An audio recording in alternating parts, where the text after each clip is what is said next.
What's up, y'all? This is D from Brooklyn, and I'm making this video to talk about all the stuff we call essential tools and junk that we have laying around that we just collect and maybe use every day or think that we use every day and just end up having stored around our fish tanks. This is in response to New York Gold's previous video on crap that we have laying around our fish room.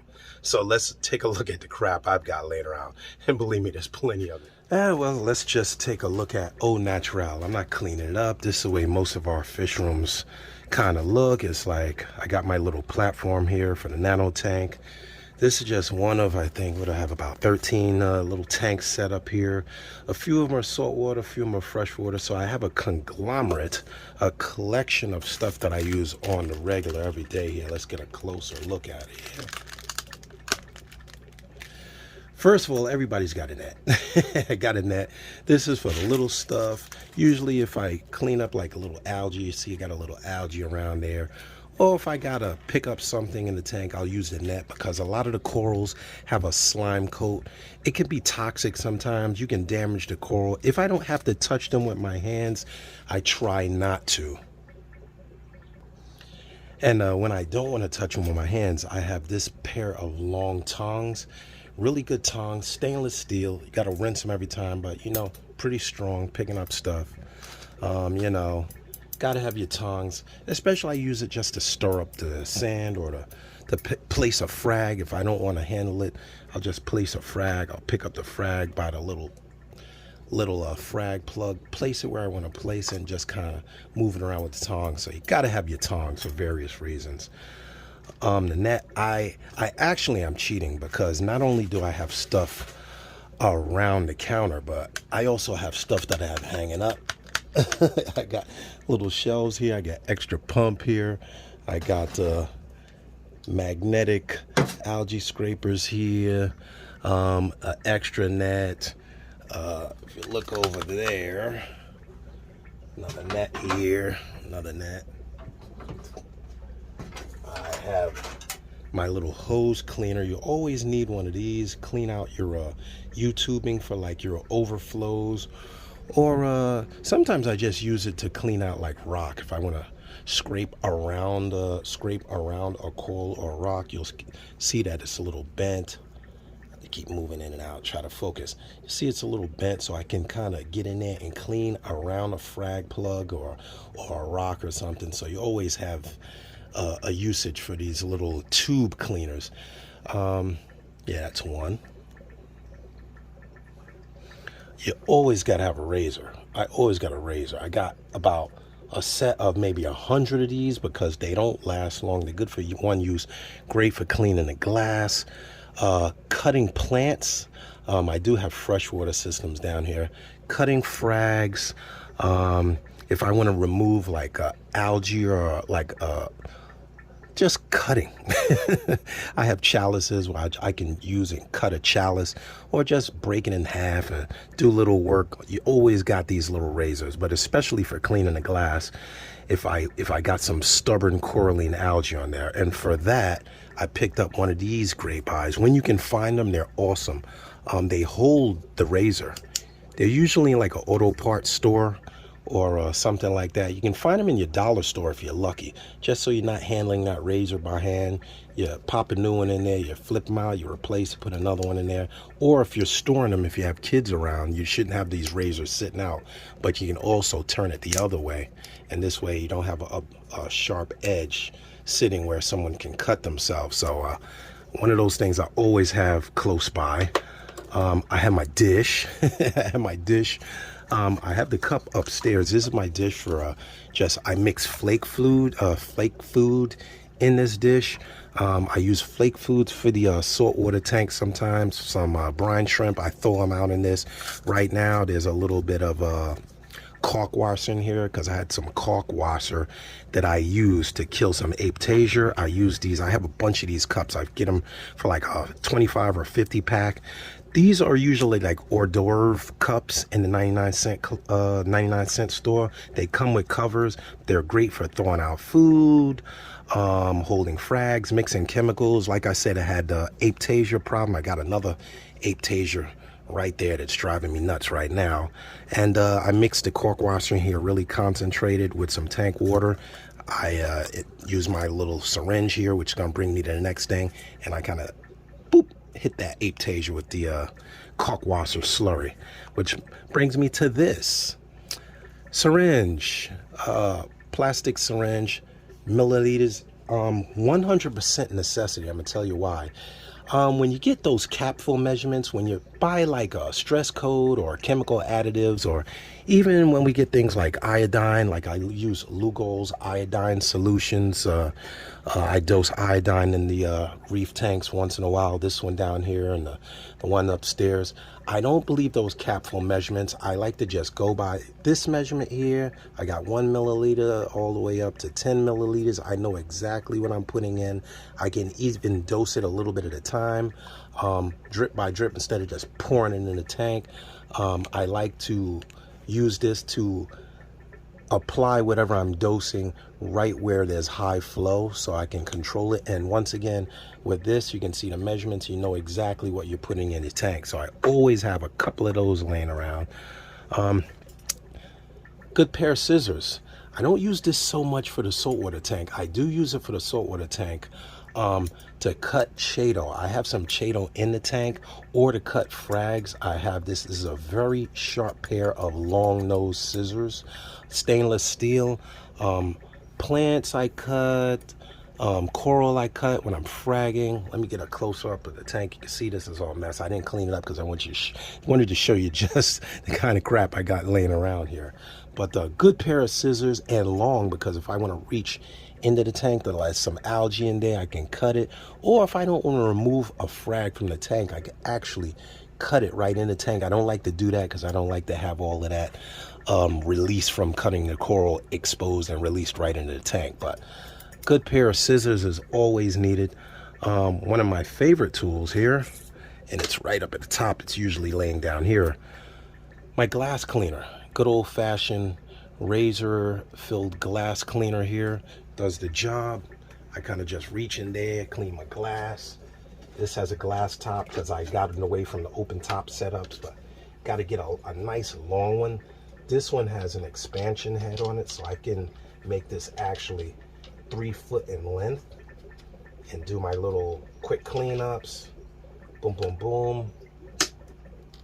Take it out, rinse it in salt water. It also has an extension, which makes it great for my 125 upstairs, so you don't end up with your arms all in the tank holding that razor blade. You know, quite a few of us still use the razor blade method, but this is nice and long. See how it's more than the length of the tank. I can get in the corners that are hard to reach, and I can take it apart and just have it sitting right at the ready when I need it. I'll rinse that off in a minute. One of the other things, since I'm going full throttle saltwater, I didn't really get into freshwater because I'm here. I always have some epoxy for attaching plugs. If I want to glue some rock together, if I want to make an overhang, or if I want to insert something that I want to attach a frag plug to, I always have some 2-part epoxy. This one I got from a fellow hobbyist that was overseas in Europe, sent it to me. Thank you, shots out. I've had this for a while. He sent me 2 packs, and this stuff is really good. You mix part A with part B, get a little wet, you attach it to the 2 pieces of rock, and whammo. I got pieces in there that have never come off. And if I zoom in, a lot of the plugs where you see them, you won't even see how they're attached. This was a frag plug. You can't even see the plug anymore. And that glue completely gets overgrown over there. There's another piece there. Just completely overgrows it. Got a war coral down there, zoas, everything. I've used that 2-part epoxy putty, and it's just great stuff. Works excellent. What else I have over here? Extra crap. I always have rubber bands. I always have rubber bands because every time I get a bag, a fish, a coral, those bags come with rubber bands. I always keep the rubber bands because if I want to go to one of our auctions, or if someone says, hey D, you got a frag, or can I get a frag of that, or I'll trade you, I have a rubber band. I got bags, extra bags laying around. I can just either, that's another reason these cups are good. If I want to cut a frag, I have covers for these cups. and I can throw the frag in there, put a cover on it, and give it to a friend. Or I have rubber bands, so I can get bags, throw a frag in there with a little bit of water, rubber band it up, and I'm ready to go. And just awesome sauce. What else I got up here? Of course, I had my refractometer. I've had this baby a long time. I probably need to calibrate it. Refractometer for measuring salinity. Yeah, almost dropped my pipette there. But refractometer for measuring salinity. Put a drop of water on here, you know. Put a drop of tank water in there. Smack that down. Look through there, gives you a great reading. You can see if your salinity is off or on or whatever. Or if you're mixing salt. Definitely better to have the refractometer than the old-fashioned joints, which I also have. I'm not gonna berate those because I keep one of those too for the quick measurement down here. Good old-fashioned hydrometer. You can just go tap into some of the water, get a quick reading, go in a bucket, quick reading. Just easy peasy. Saltwater hobbyists. I know you're like all high tech now, but the old school is still the best school. It's still the quick school. One thing about this, it can be off, but it's easy to get a quick reading, get something, than to fiddle around. Sometimes you just don't have time to fiddle around. I got a little bit of foods. You always have to have some foods laying around. I have aminos here. I got a new food here, which I'm going to try out probably today from my boys out in the Absolutely Fish out in New Jersey. This is one of their foods that I'm trying out. It's a special blend of food that these guys are having made just for their stores. It's gonna be awesome. This is a Mises flake food. I always keep some variety of foods by my tank so I can just do a quick feed as I'm going out or going to work. Yeah, but this is a great new food I'm going to be trying out in this tank. Tried it in another tank. Fish love it. It's funny, I brought this food out and they must recognize because these guys are like looking right at it. But they know where it is. Put that in there. Try not to knock everything down. Let's look at the side of the tank. I got my little tiles. Great for when I'm cutting frags. If I wanted to encrust or if I want to give somebody a nice size frag piece, I can cut a piece off, glue it to this with some liquid glue. Actually, I don't have any liquid glue here. I got it in the cabinet. I always keep a little bit of liquid glue there, attach it to the plug. This is just a piece of ceramic tile that I've cut into little bricks, and I keep a bunch of them here. No painted tile, nothing with a finish on it, just plain old-fashioned ceramic tiles. I sand them down, make sure they're clean and everything before I put them in a tank. But I cut these boys nice squares. These are pretty good sized tiles. I always keep tile plugs or something near the tank, so if I want to do some fragging, I have everything right there at the ready. We're getting to the end here. This is going to be pretty short. I'm going to go into all the junk, but this is right around the tank. I don't care how many probes you got. I don't care if you have Apex, Hydros, or whatever. I always keep a liquid pH test kit. One good thing about the pH kits, liquid, don't go wrong. I'm going to get a reading. I'm going to get a close to accurate, or if not precise reading within seconds or minutes or however time it takes for you to just dip that pipette in the water and get your reading. Sometimes probes are wrong. Sometimes you don't calibrate a probe or whatever. It can be wrong. I really like the Red Sea pH kit because it also does my alkalinity. There's two kits in one. I always keep that by the tank, as well as, I know you guys are gonna laugh now. They're like, D, we didn't think you were that old. But yeah, I'm old. The good old-fashioned test strips. API makes great test strip.